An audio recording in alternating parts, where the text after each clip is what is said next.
Penguin Random House Audio presents The Dictionary People, the unsung heroes who created the Oxford English Dictionary, by Sarah Ogilvie.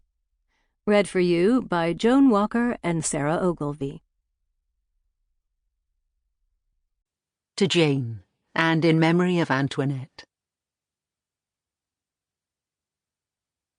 I am sure that lovers of our language will not willingly let die the names of those who, from unselfish devotion and service to that language, have laboured in the cause of the dictionary. James Murray, editor of the OED, 1892. Introduction. Discovering the Dictionary People. It was in a hidden corner of the Oxford University Press basement, where the dictionary's archive is stored, that I opened a dusty box and came across a small black book tied with cream ribbon.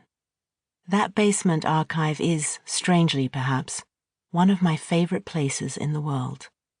Silent, cold, musty-smelling, rows of movable steel shelves on rollers, brown acid-free boxes bulging with letters, millions of slips of paper tied in bundles with twine, and dictionary proofs covered in small, precise handwriting. It is a place full of friendly word-nerd ghosts. Perhaps those ghosts were guiding me, because the discovery I made that day would lead me on an extraordinary journey, and eventually to the book you are listening to now. I was there out of nostalgia more than anything. I used to work upstairs as an editor on the Oxford English Dictionary, OED, and I was filling in time while waiting for my visa to come through for a new job in America. It was Friday, and I had spent the whole week revisiting my favourite spots before leaving the city that had been my home for 14 years. Monday had been a walk around the deer park within the walls of Magdalen College. C.S. Lewis had said that the circular path was the perfect length for any problem. It was true.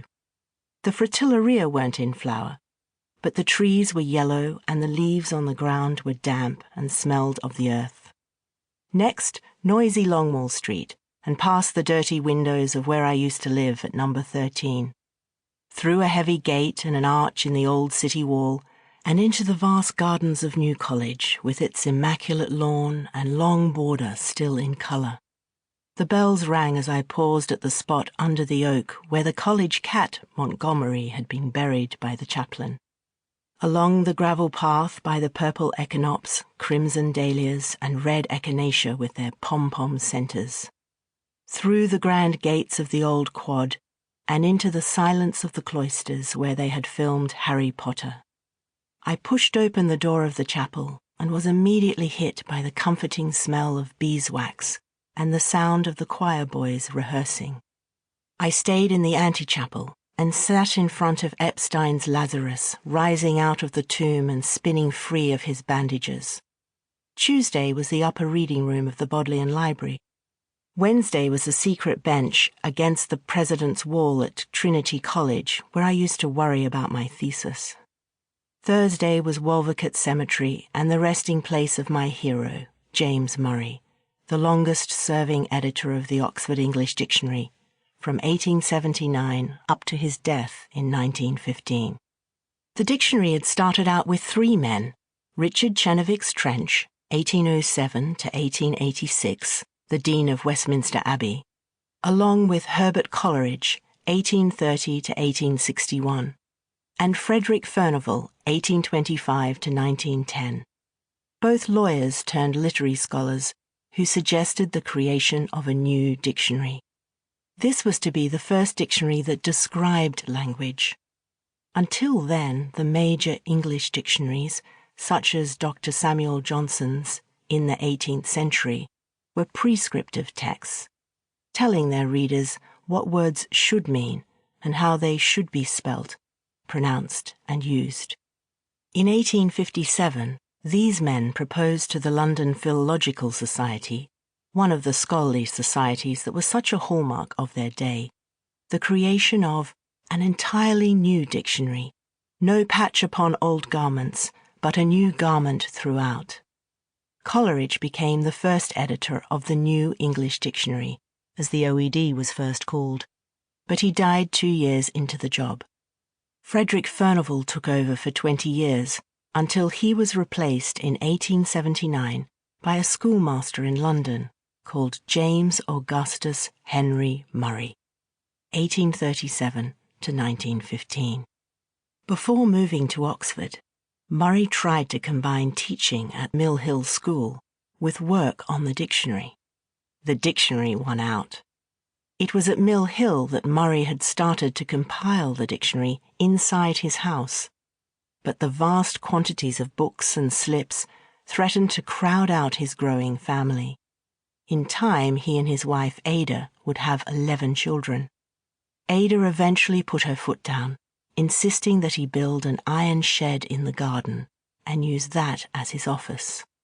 It was nicknamed the Scriptorium. When Murray moved to Oxford in 1884 to work solely on the dictionary, his family and the Scriptorium went with him. It was partially dug into the ground, so Murray and his small team of editors laboured on the dictionary for the next 30 years in dank and cold conditions, often wrapping their legs in newspaper to stay warm.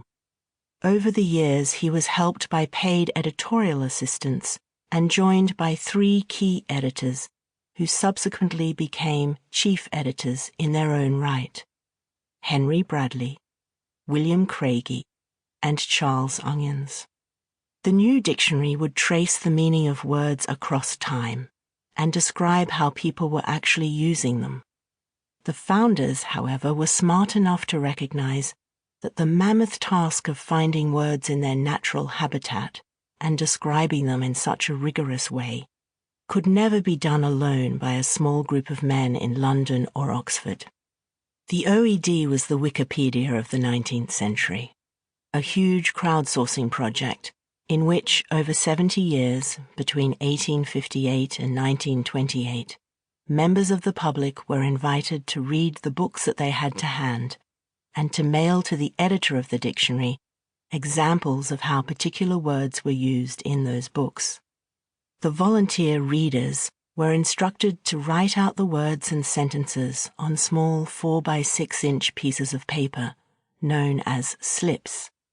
In addition to being readers, volunteers could help as sub-editors, who received bundles of slips for pre-sorting, chronologically and into senses of meaning, and as specialists, who provided advice on the etymologies, meaning, and usage of certain words.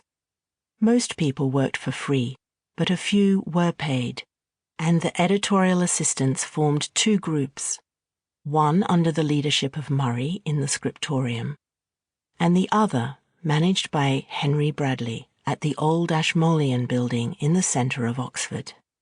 In the first 20 years, this system of crowdsourcing enlisted the help of several hundred helpers.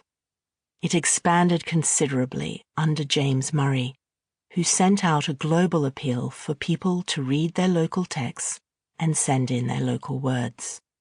It was important for Murray that everyone adhere strictly to scientific principles of historical lexicography and find the very first use of a word. Readers received a list of 12 instructions on how to select a word, which included: give the date of your book if you can, author, title, short.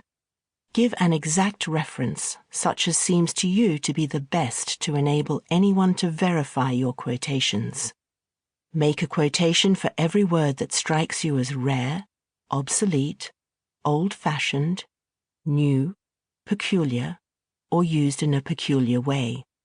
He distributed the appeal to newspapers and journals, schools, universities, and hundreds of clubs and societies throughout Britain, America, and the rest of the world.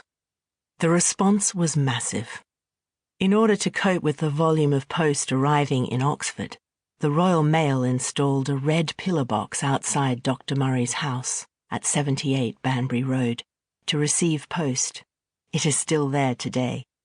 This is now one of the most gentrified areas of Oxford, full of large 3-story red brick Victorian houses. Sample complete. Ready to continue?